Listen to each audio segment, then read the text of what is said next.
Hej och välkommen till Filmfolkets podcast. Vi som pratar idag är Göran, Johannes och Tommy. Dagens film är Jingle All The Way. Filmen i korthet. Karriärpappan Howard missar sonens karateuppvisning och för att göra upp för detta så försöker han få tag i en prisad leksak till julklapp, Turbo Man. Och det blir en jäkla hets att få tag på den då det är bara några dagar kvar till jul och många andra i vägen är minst lika desperata. Och det som följer är en galen jakt på julklappen. Klappjakten har börjat. Ja, men det är ju bra summerat. Vi har ju liksom dels Howard där som är typ chef över ett storföretag. Och så sen så har vi den här brevbäraren då, liksom, som verkligen sliter lika hårt liksom för att få tag i den här leksaken till hans son. Och så sen så ser man hela den här hetsen över julen och stressen över att få ihop det och kunna skaffa alla julklappar innan det börjar nalkas mot jul. Ja, brevbäraren Myron, han blir ju som Howards rival där för att få ta på den här grejen. Och det är ju liksom en del av handlingen där att de hade kunnat haft ett samarbete men det funkar inte riktigt. Och ja, det bidrar till en massa annat. Ja, sen är det intressant också med det där lite halvt maffiaföretaget som försöker skamma honom med en fake-kopia av Turbo med som är typ på något helt annat språk. Ja, spansk upplaga. Som dessutom var trasig.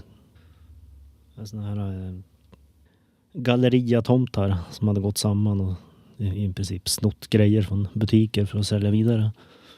Sen är det också intressant med hans granne som verkligen är, hur ska man säga, typ en slibkus. Ja, Ted. Ja. Som försöker att ragga på Howards fru då, liksom för att han vill ju ha henne. Men det är ju ändå fint att se att hon har någonting att säga till om och att hon kan hon behöver inte hjälp.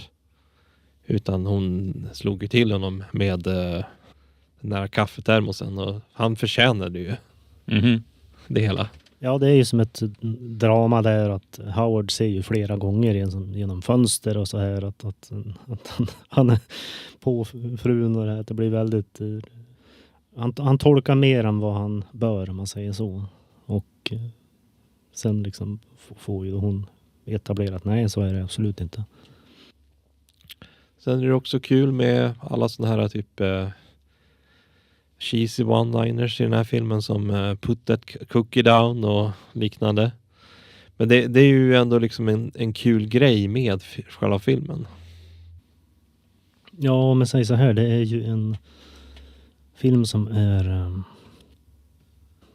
man säger så här, stilmässigt så är den lite speciell för att den börjar som en rätt typisk sån här relationsdrama dramakomedi-situation med liksom, du har den här stereotypen av en överarbetad pappa som måste hitta balans i livspusslet och liksom vinna tillbaka sonens kärlek och det är liksom sådär. Men allt eftersom filmen rullar på så blir den mer och mer utsvävad och fungerar mest på liksom tecknad filmlogik. Det är vissa scener som är liksom hör hemma i en helt annan verklighet.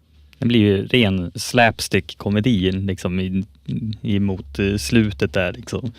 Ja, speciellt när de är inne i det här varuhuset och de har liksom en smal batch med Turbo Man dolls kvar och det de behöver göra för att få den där det är ju att de ska få typ rätt boll och de där bollarna far ju överallt och de är ju som ska man säga pirajer över för att få tag i de där bollarna och så sen blir det ju liksom lite så här lite så här halv creepy danska liksom gå efter då, liksom den här bollen, och han är inne liksom i vad heter det, liksom Lekpark typ. lekparken där och typ och jagar efter en liten flicka.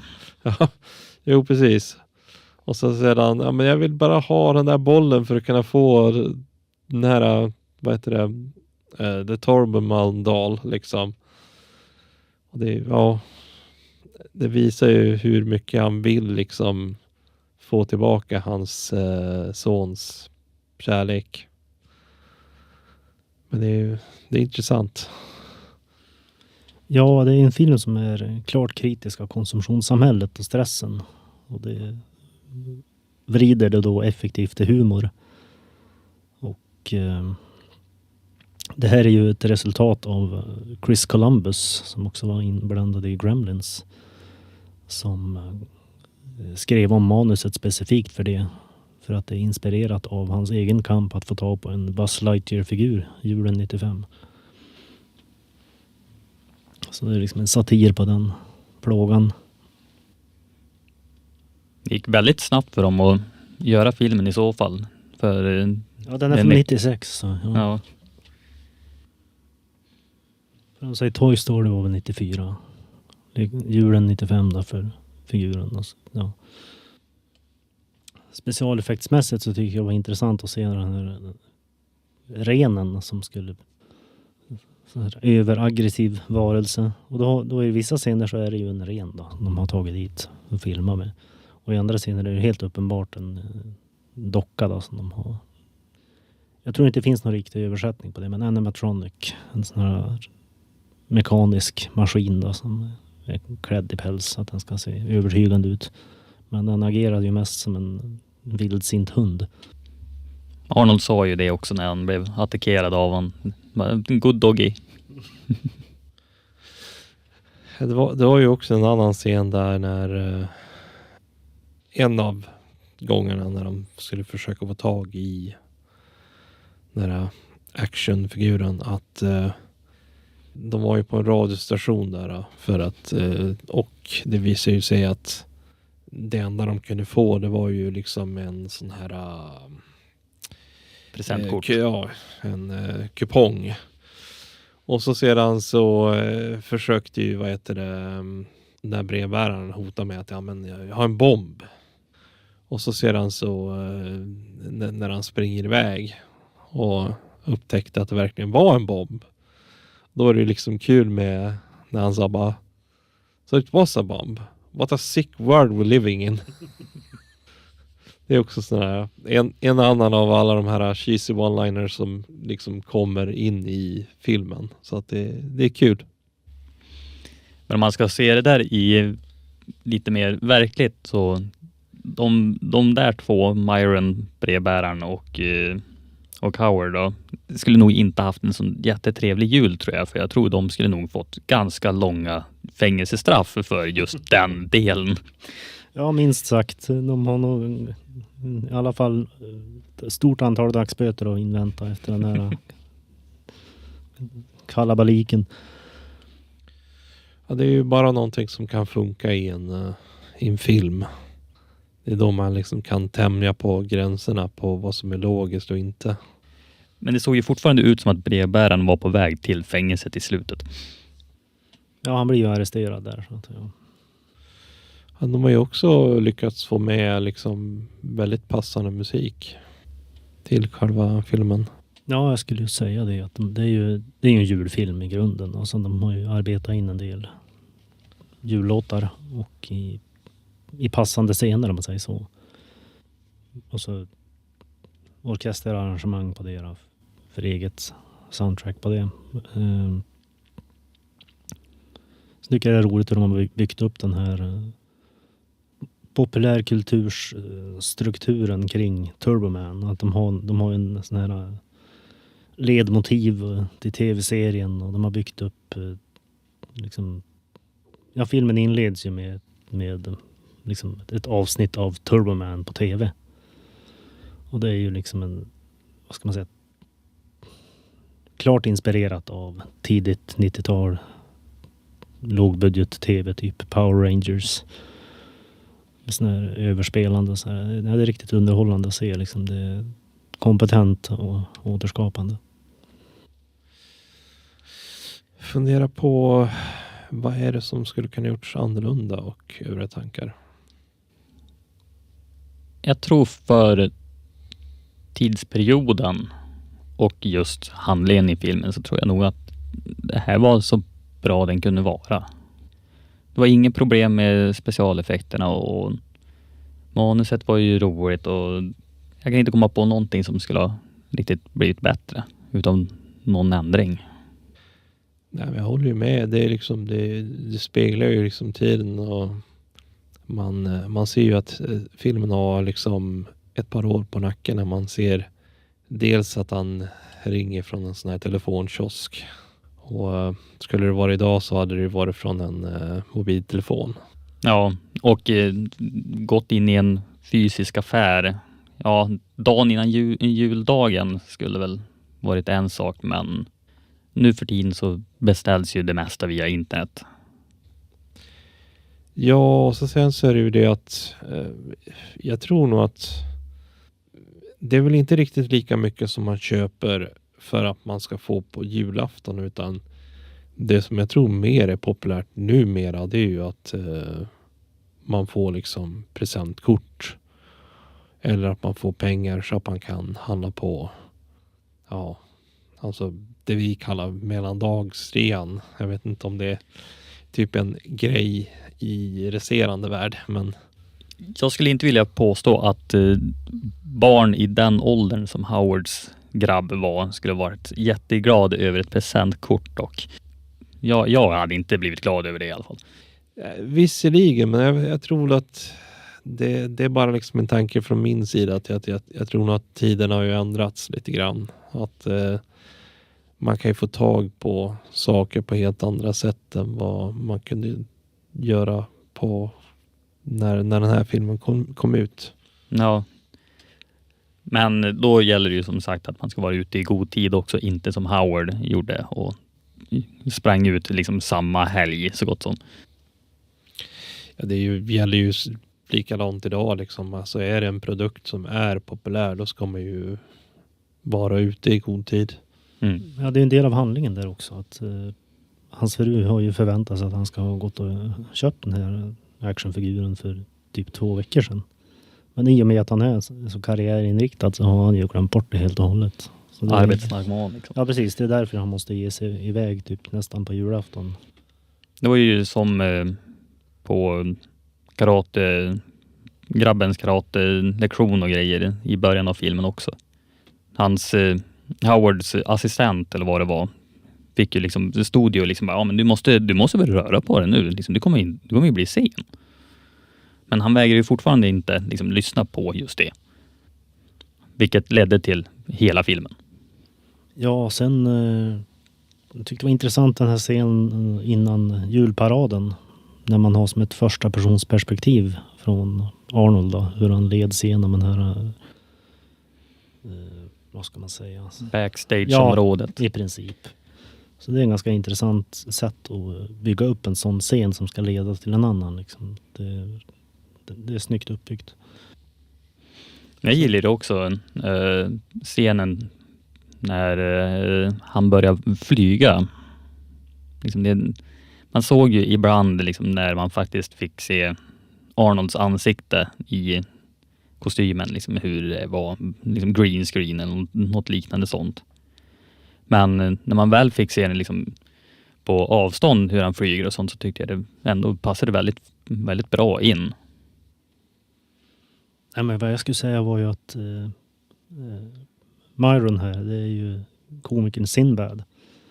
Och han får ju liksom arbeta in lite sin komiska stil i sin roll. Så det tycker jag är kul att se. Det är ju en del kända skådisar i den här filmen.